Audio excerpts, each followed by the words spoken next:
Welcome back to another Explainer. Today, we're taking a completely impartial, deep dive into a genuinely provocative piece of philosophy by an author named Shufeng.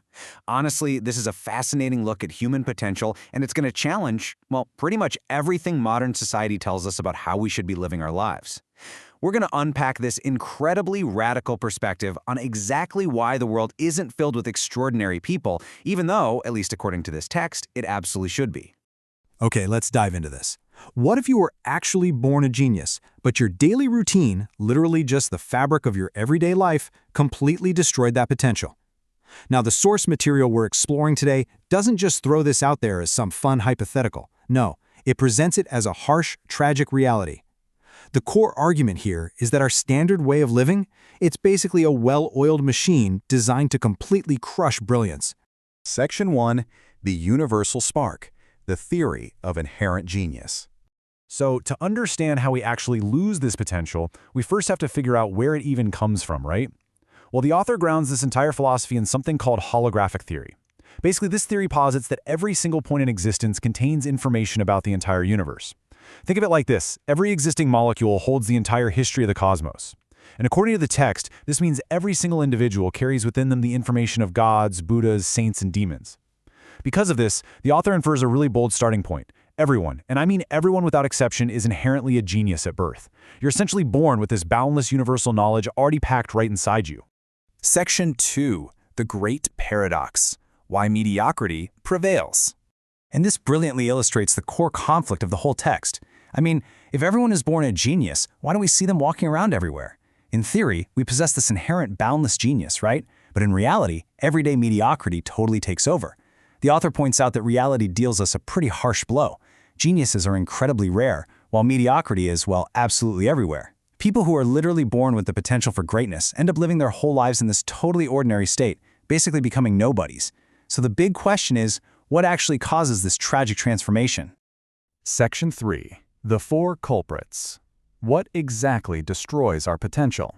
So, who are the villains here? What's destroying all that potential? Well, let's meet culprit number 1. Chores and chaos, or what the author calls miscellaneous affairs.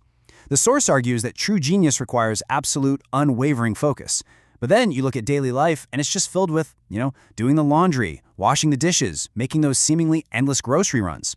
The text claims that the more time you spend on these unrelated tasks, the more ordinary you inevitably become. Now, what's really interesting about this slide is how the text tries to actually prove this mathematically, using a hypothetical case study of a guy named Zhang San. Let's say Zhang San has 8 hours of free time a day. If he spends all 8 of those hours writing poetry, he's undoubtedly going to produce some great work.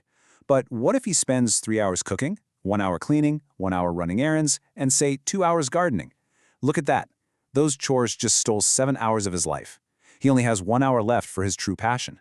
The author argues that with just a single hour, both the quantity and the quality of his work just plummet. His genius is completely stifled by mundane chaos. All right, moving on to culprit number 2, social engagements. Now, this one completely flips how we normally view a healthy, balanced life. The author argues that maintaining relationships, whether that's with family, friends, colleagues, bosses, or even just your neighbors, actually accelerates your path to mediocrity. Yeah, you heard that right. The text claims the more time you spend socializing, the faster you lose your greatness. To back this claim up, the text points directly to Nobel laureates. It notes that before achieving their immense, world-changing success, these undeniable geniuses spent the vast majority of their time totally isolated in their academic fields, not out navigating social obligations. The text basically presents social engagement as this forced, exhausting duty that drains the exact energy necessary for supreme achievement. And that brings us right to culprit number 3, broad interests. Most of us are taught from a very young age that being well-rounded is a fantastic thing, right? You should have hobbies, read widely, learn different skills. Well, this philosophy completely rejects that idea. The author strongly believes that wanting to be an all-rounder, knowing just a little bit about everything, practically guarantees that you'll be outstanding at absolutely nothing. So the crucial point is really captured in this classic saying the author references. Do not fear the person who knows 1,000 moves. Fear the person who has perfected a single masterstroke. Knowing 1,000 moves just makes you a jack of all trades, a mediocre talent. But that single masterstroke, that is the true realm of the genius. It's someone who has incredibly narrow interests and attains absolute undeniable mastery. To be a genius, your focus has to be fiercely narrow. Finally, we reach culprit number 4, lack of freedom. And we're not just talking about physical freedom here, but environmental and mental constraints as well. The text argues that geniuses require absolute freedom to act entirely on their own will. Think about it. If you want to walk left, but your environment forces you to go right, or if you naturally want to sleep during the day and work at night, but society just won't allow it, if you want to plant melons, but the world forces you to plant beans, well, this constant lack of freedom slowly chokes the seed of genius right out of you. You end up living just to cater to your environment, completely ignoring your inner potential. So, synthesizing all of this together, the source outlines 4 pretty extreme lifestyle steps to actually unlock that potential. Step 1, dedicate your entire life to a single pursuit. Step 2, stop wasting your time and energy maintaining social relationships. Step 3, strictly limit your interests and hobbies. And step 4, attain complete personal freedom where absolutely no one controls your time or your actions. Section 4, the utopian antidote, a rejection of traditional living. But here is the absolute major roadblock we run into. How on earth can anyone actually live like this? The author acknowledges a very harsh reality here.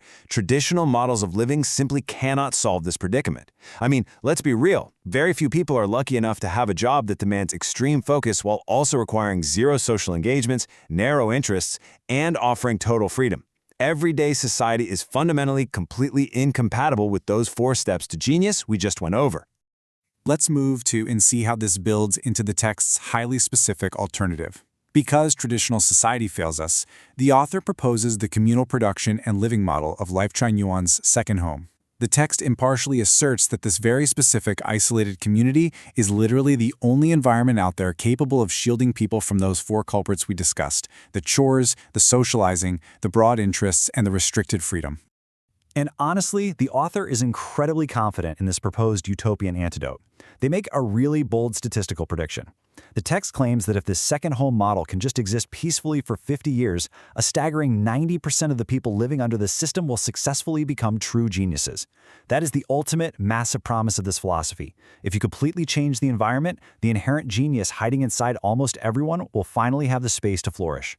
It is such a radical, extreme, and truly fascinating way of looking at human potential and societal structure. So as we wrap up this explainer, I really want to leave you with one final thought based on everything we've unpacked today. Knowing the massive sacrifices this philosophy demands, the total isolation, the incredibly narrow focus, the complete rejection of normal society, could you give up your diverse hobbies, your relationships, and your entire social life if it was literally the only way to unlock your inner genius? Thank you so much for exploring this with me today, and I'll catch you in the next one.